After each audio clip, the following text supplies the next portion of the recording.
Hey, part 4 to the Zoro-Sanji strength discussion. In part 3, I made a clear as day argument as to why Zoro stepped out ahead of Sanji in terms of general strength. There's no need to go back and reiterate. You saw it, I saw it, we all know what happened. Where was Sanji? Where was Sanji? The big game, the big question, not fun to play. But that being the case, we get some relief here. We get some stuff from Sanji. We get to see some action. So let's move right into the Water 7 and his lobby arc. Let's go. Let's do it. Water. In Water 7, things start out with Sanji on the Puffing Tom on his way to Enies lobby. All this stuff on the island I'm not going to touch upon because they were little skirmishes, kind of just getting organized, getting ready to go to the big confrontations in Enies lobby. So things really kick off on the Puffing Tom with Sanji, but that's kind of part of Water 7, so Sanji going up against Jerry, Cypher Pool 6 member. Cypher Pool, the title, so we know from status alone that he's strong. He was also a champion in the South Blue for boxing, so I mean, we know he's not some normal Joe. He's not some normal dude just kicking it. He's a fighter. He is a man worth throwing hands. So we see Sanji make quick work. I mean, no problems coming from Sanji in this fight. Then he moves on to the 6th cart, makes quick work of the men in there, and then fights Wanzai. Now, the fight with Wanzai is kind of gimmicky, in my opinion, but that's not what we're here to talk about. We see Sanji use some versatility, able to use his chef skills in a fight. So, I mean, that was kind of cool. I wish we would see some of that in Whole Cake Island arc. I wish we would see some of that, but it's yet to be seen. It's yet to be seen as I'm recording this. It's yet to be seen. So, yeah. Not much really to touch upon there. Not a lot of really physical fatigue really shown by Sanji, not really seeing him go all out, but still confrontations worth mentioning. They're not like fodder he's fighting. These are not top tiers, but these are some powerful dudes. So it's worth mentioning. Then we see Sanji go up against Khalifa. Now, there's not much to talk about here, except for the fact that he gets seriously injured, quote unquote. I'll put the picture up as always, providing proof, because honestly, it is said that he is seriously injured. Now, there is a little bit of time before his fight with Jabra, but come on now. Come on. We know that Sanji was seriously injured. Not just injured, not just a little bit of spinal dislocation like at Drum Island. I'm talking seriously injured. So, after his fight with Khalifa, he goes on to fight the 2nd strongest member of Cypher Pool, Jabra. Okay? Not the other dudes, not nobody, not somebody that's on the low tier level. We're talking the 2nd strongest dude in Cypher Pool. Sanji's confrontation with Jabra, it breaks down kind of like this. Sanji showing us some speed, disappearing out of plain sight in front of these CP9 members, the 2nd strongest, and in front of Khalifa, but it's more impressive when he's disappearing out of plain sight in front of Jabra. Even Jabra's commenting on his speed. Then Sanji showing us some durability, taking wall-shattering blows, and still getting up like, no problem, guys. I'm still here. We're still going at it. Then Sanji speed blitzing Jabra, like left, right, no problem. The only thing Jabra had above Sanji, I think, in this arc, even though Sanji does go all out, that tech eye, that defense was really what was causing Sanji the problems. He was faster, he was smarter, he was outsmarting Jabra's lies and his ruses, and the only thing he had was a tech eye, and we see Sanji pull out the Diable Jam and just call it a day, okay? We write it off, tax write-off at the end of the year. He called it a day, and it was a problem. It was a confrontation, and we can say that Sanji grew after that fight. No question. There's no question there. But we'll get to that at the conclusion, of course. Now we have to go over to the other side of the spectrum, to the other corner with Zoro. So, Zoro on his way to Enies lobby cuts the sea train in half, or the sea train cart. It was like a string of carts in half. That is the biggest attack we had seen from Zoro up to this point. Huge, amazing. And then he one-shots T-Bone. No big deal. Then I want to put the tinfoil hat on, okay? I want to put on the tinfoil hat on. Please let me do this. Everyone ready? You got to fold it up. You got to knit it on. You got it ready. Okay, cool. We all got it on. Zoro, when he sees Chopper in Monster Point, says that Chopper's vitality is decreasing due to Monster Point.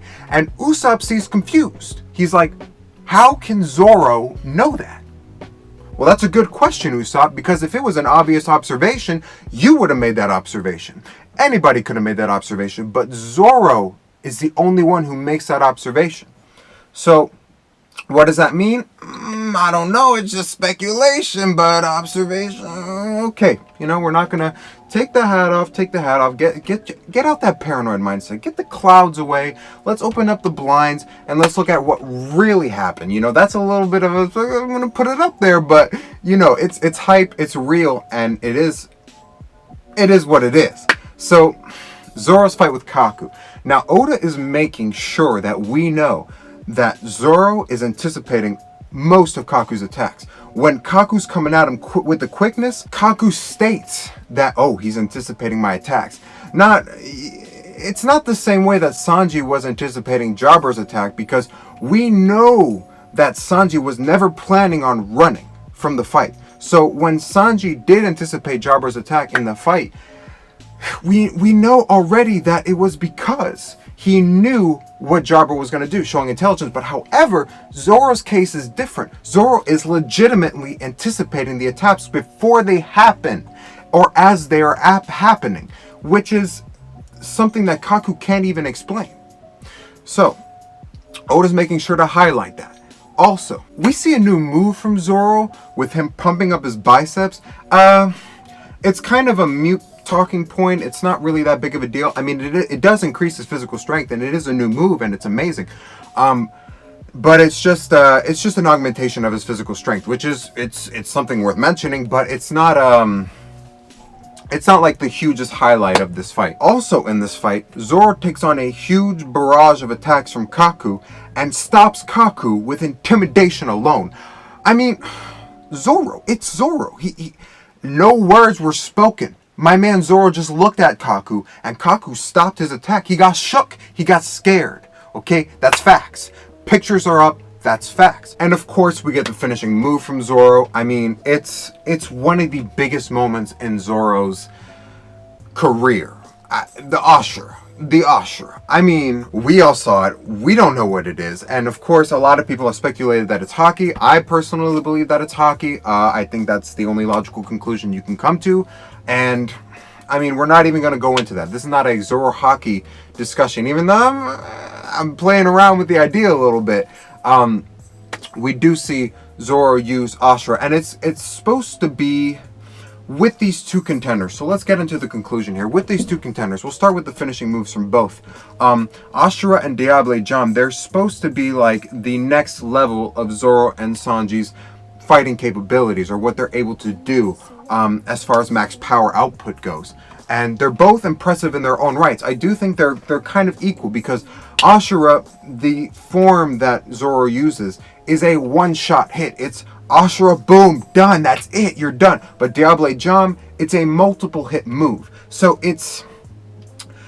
they're not. I'm not going to go on and say that one is stronger than the other when I do genuinely think that they're equal power augmentations. They are both necessary in terms of fighting, in terms of power in One Piece, but I'm not going to sit here and try to reason that one is stronger than the other, because they're both conformed around the fighter. In this arc, we're going to just say Enies Lobby, a little bit of Water 7, but in this arc, Sanji, plain as day, outperforms Zoro. We see Sanji taking out people in the Sea Train before going in, and of course fighting Jabber, and taking serious injuries from Khalifa. Serious injuries, and still defeating his opponent. So Sanji does outperform Zoro this arc. I mean, yeah, what Zoro does is hype, but Sanji's just there's no arguing that. He just does more. There's just more feats from Sanji. We see him, the speed, the intelligence, all being used, all coming into play, an augmentation of his power, of his physical strength, showing new durability feats.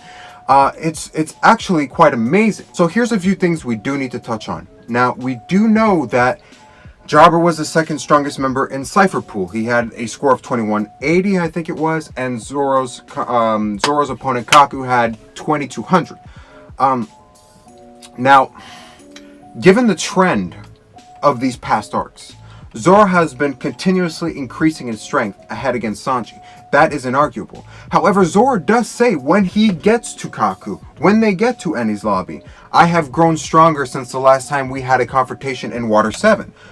Just from cutting the sea train and just from him and Sanji taking out Marines on their way to the palace, or the, what was it called? The Justice Palace, the main area. They were moving with the Frankie family. So how does it make sense that Sanji's able to take out someone that is in equal strength to Kaku when Zoro has been coming out ahead of Sanji all this time?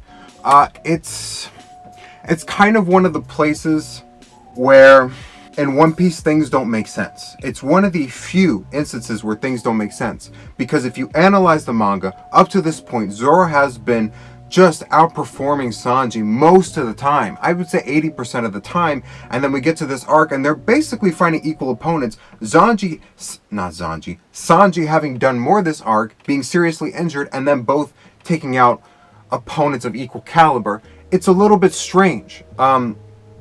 So of course I'm going to take it as face value because that's Oda. And maybe there's something I'm missing. You can leave me a comment below if you saw something that I'm not seeing. However, that's just one of those things that's just not making a lot of sense to me. However, it is what it is, and Sanji does do what he does. Sanji does what he does. So who do I think grew more? Sanji. Absolutely. There's no question. Even though, you know, there's those little contextual things with like the Frankie family saying, how is he not the captain? Again, seeing an instance of that from Zoro. So people confusing him for the captain. How is he not the captain? You know, that whole spiel. If you just look at this arc, Sanji just does more. He's just more present. He's just doing a lot more. And what he's doing is a lot more impressive. So moving on after this arc, who grows more? Sanji. However, slow the roll, Sanji fanboys. Slow the roll. We're not just going to ignore everything that's happened in the past, what has it been, like 6, 7, 8 arcs before this moment. Zoro in Whiskey Peak, Alabasta, Arlong Park, let me name them, there's more, Skypiea, 4 arcs, moved out ahead against Sanji. So Sanji coming through and kind of catching up and bridging the gap between him and Zoro does not nullify everything that Zoro's been doing up to this point. So maybe, yeah, sure, Sanji bridged the gap after Skypiea, after all that experience points that he lost. Even though Sanji outperforms Zoro, Zoro still does a lot this arc, still shows us new stuff, still shows us that he's growing. And I would give it to you and tell you that they were equalized if Zoro had taken a nap this arc. I would give it to you, Sanji fanboys. I would give you that W. If Zoro had taken a nap the entirety of the Enies Lobby arc, I'd be like, okay, yeah, Sanji outperformed Zoro this arc. He's taken on very tough opponents. He's showing us new moves. He's going all out. Impressive stuff, bridging the gap with Zoro from the past instances. However, those accumulative past instances and the Enies Lobbies arc just pushes Zoro out ahead. So, do I think things changed? Absolutely. I think at the end of Skypiea arc, Zoro was probably way ahead of Sanji, and Sanji came in and bridged that gap, just like he did in Alabasta. However, Zoro is he's just stronger at the end of this arc, just because of the things he did. He didn't take a nap. He didn't not do anything. He did things that are worth mentioning. Speed feats. Durability feats, taking on hits, showing us that he's able to stop Kaku in his tracks, a Cypher Pool member of equal strength to Jabber. Even though there's a 20-point discrepancy there between their power levels, it's not really important. We can just say that they're equal in strength. So even though Sanji was seriously injured and all that noise, and all that facts, really, I'm not going to say noise, all of those facts, it does not mean that Sanji and Zoro are equal at the Enies Lobby. In no way, shape, or form. Absolutely not. They were both putting in work this arc. They were both moving. So Zoro did grow.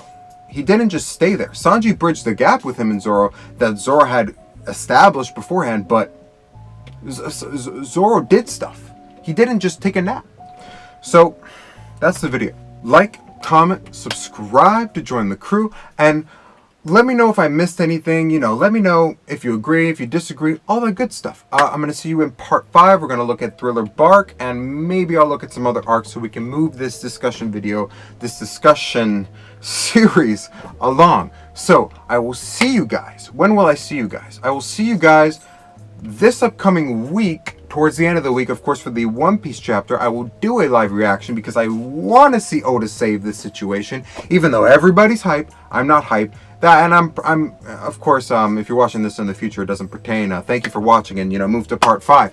And also, I'll see you for some other stuff I might be doing. I might drop some random stuff. I might drop Diet Sun. I might, and a Let's Play. There's a Let's Play coming out in a week, so that's the future plans and all that good stuff. So. Subscribe for more stuff, leave a like, leave a comment, all the good stuff, and I hope you have a good, beautiful, productive, happy day.